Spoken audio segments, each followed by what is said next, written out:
Good afternoon, everybody. First, I'd like to thank TEDxSoweto for inviting Ubuntu all the way from the Eastern Cape, and to thank, Tati and the group for actually, assembling us here in at this theater in Soweto. This is what is going to drive me to actually change the slides. So I'll, now and then look at my paper. I was born in 1959 at a time when poverty was crippling. And people were living in the spirit of desperation. They were desperate for shelter, food, and freedom. And people had to accomplish anything in order to live. This was part of our lives. This was what everyone during my time went through. When I was ready for school, I was 6 years old to start sub A. I went to school. At school, I was asked to raise my hand and touch my ear like this. If I touch my ear successfully, it means I was ready to begin school.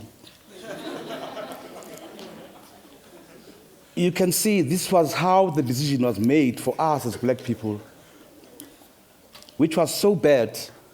It was really a bad practice which actually delayed us during our time. It seems to me they never took care or thought into our education. My mother used to wake up very early in the morning, and she'll rush to go to the vegetable market. She will spend hours and hours waiting there. See, I forgot now. I'm an old boy, I'm from the old school. So she will wait for hours and hours, to get the cheap veg that they sell at the end of the day when all the fresh veg has been sold. And the productive time was wasted whilst she was waiting for anything which was at the bottom of the barrel to buy. And that made desperation, that desperation made progress so impossible at home. But my father and mother had also time to spend with the community, to help out the community in whatever that they need from them. And they always say, that's Ubuntu. That's a philosophy of kindness. This is the philosophy that I still carry with me in my whole life, Ubuntu. My parents value education. They wanted me to go to school. And when I finished grade 12, I didn't know exactly as to what to do. Because we had no career centers, just like what is happening today, to know what career to follow at the end. I wanted to be a policeman, or a businessman, or a doctor. But because of financial constraints, teaching and nursing were the most followed job during our time. So I took teaching. I took teaching because I knew that this is something that is going to bring me closer to my community. This is something that I'll be able to plow back to my community. So I took teaching. I began to teach. But I didn't realize that this was the first step in how I'll actually bring Ubuntu to my community. I realized that when I was a teacher, having to see children suffering, I was always heartbroken to see children not having meals to eat at schools. But because I was a teacher, I was able to see that. And that made me to be able to actually change lives through teaching. I remember one day, one Monday, as I was going to my class, eager to see my students in their books and teach them. There was one little girl which was sitting at the corner. She was very smart, and she was not responding to my lessons. I asked her, Asanda, what is the problem with you? What's wrong? And she said to me, can I see you outside, teacher? We went outside together. And what I've learned from the meeting I had with her, she has not eaten for several days. I broke down and cried right there. But I had an idea. I went to the market to buy some veg. The following morning, I came back at school. I had a cooking burner and big pots. I began cooking in the corner whilst I was teaching science in my class.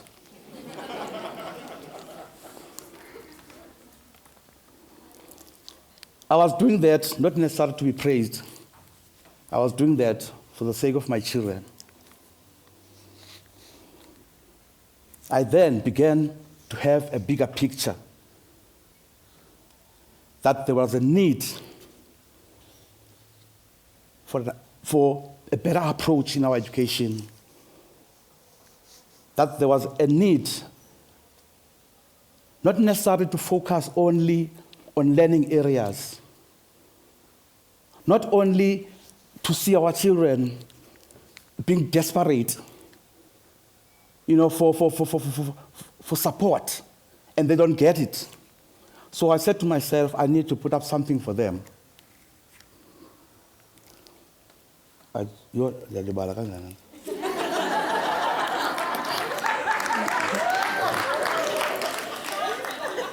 So this was a kind of a holistic approach that I was thinking about, that is not based on desperation or survival, but an approach that is based on hope and Ubuntu.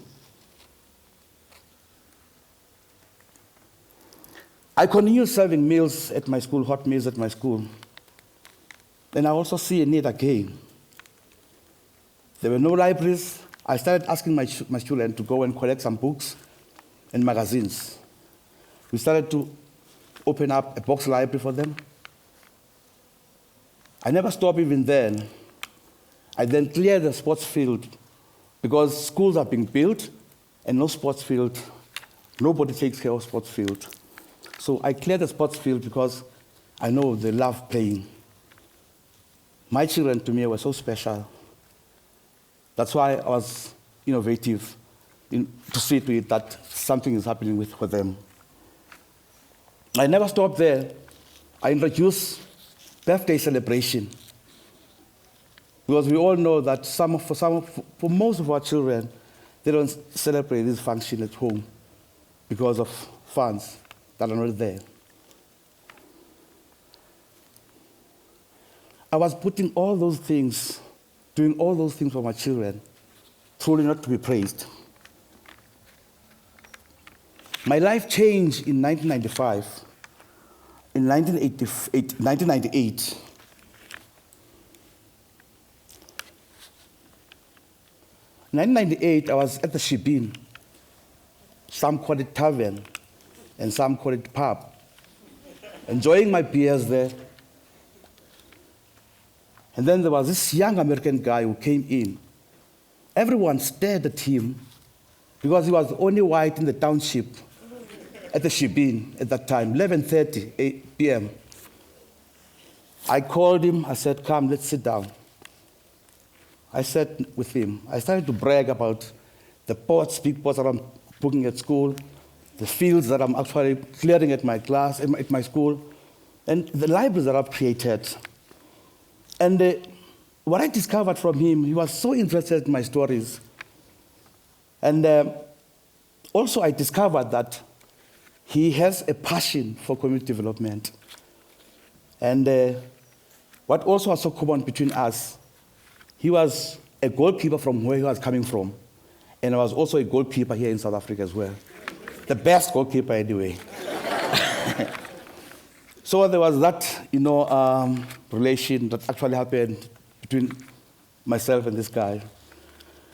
So we sat together, we started drinking, I bought some beers, we bought beers, we were getting tipsy together. And around about 3 a.m., I said, I'm going to leave now. And he said to me, I don't have a place to stay. Yes? And he said, I don't have a place to stay.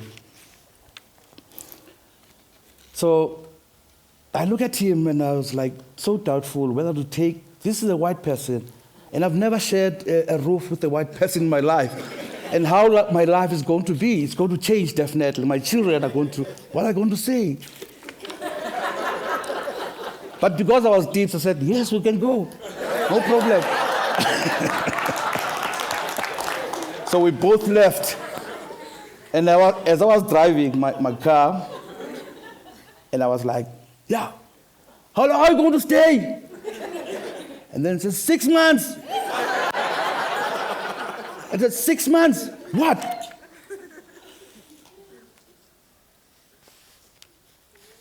I thought he was saying 6 weeks. I wanted to turn my car and go back to the shipping and leave him there. But one thing, Ubuntu, the spirit of Ubuntu compelled me to take this guy. This is my brother. I took him to my house. So when we were about to get into my house, my children were there outside. And they ran back to the house screaming. They mistook him to a policeman. So, 15 years ago, we founded Ubuntu. Ubuntu is 15 years ago, my organization today. It's an NGO that do not make any profit. And I have to say from the beginning, when we started this organization, our goal was simple: to take the most vulnerable children, children that have been raped, orphaned, child-headed households, children that are positive, and provide these children with medical, educational, and psychosocial support. Something that is not there. But remember I said, the only thing when you go to school, you talk of learning areas, you talk of arithmetic, nothing else, no psychosocial support that we get in our schools. But I said, our organization is going to be different. We need to support a child from cradle to cradle. That's what we say. That's what we're saying. We support you from when you are inside the stomach of your mom up until the world of work. So that's what we said from the beginning, that we will support our children. In my life, I have seen so many NGOs that will come and fly on light planes and say in the township, I think they need some trees. They have never said with those people, that's what they always say, I think they need some trees. Every time, that's what they think about us. I have to tell you that at Ubuntu, this is our building, which is a 45 million structure that we built in the township. Nobody believed us in the township when we said we're going to build this. Oh, why don't you take it to the suburbs? Because we don't deserve this. I said, no, this is yours. This is a statement that we're there to stay in the township. And remember, Bill Clinton was there this year in August. He was there in the township. He didn't go to anyone. He went to Ubuntu because he's one of the funders of Ubuntu Education Fund. So we're doing things in a completely different way as others. This building, hold on. There's a lady that came to Ubuntu recently, This lady, she was being pulled by the brothers on a wheelbarrow. She was very sick. And 3 months down the line, I saw this lady again. She was walking on herself, on her own. And I asked her, Slinda, what happened?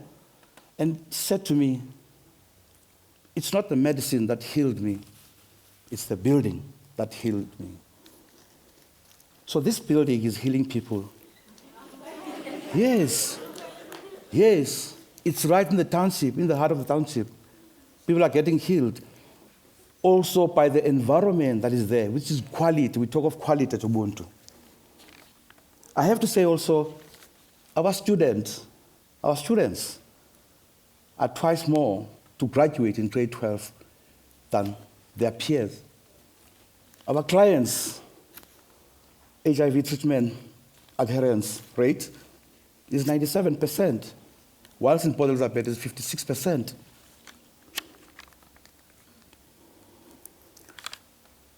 Ubuntu is truly changing lives. And Ubuntu cannot just be in PE.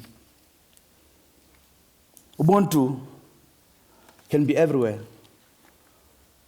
What would you like if Ubuntu is in Soweto? What would you like if Ubuntu is in India? What would you like if Ubuntu is in your life? So Ubuntu is in you, Ubuntu is everywhere. It's not about in Port Elizabeth only. So I thank you so much for listening to me.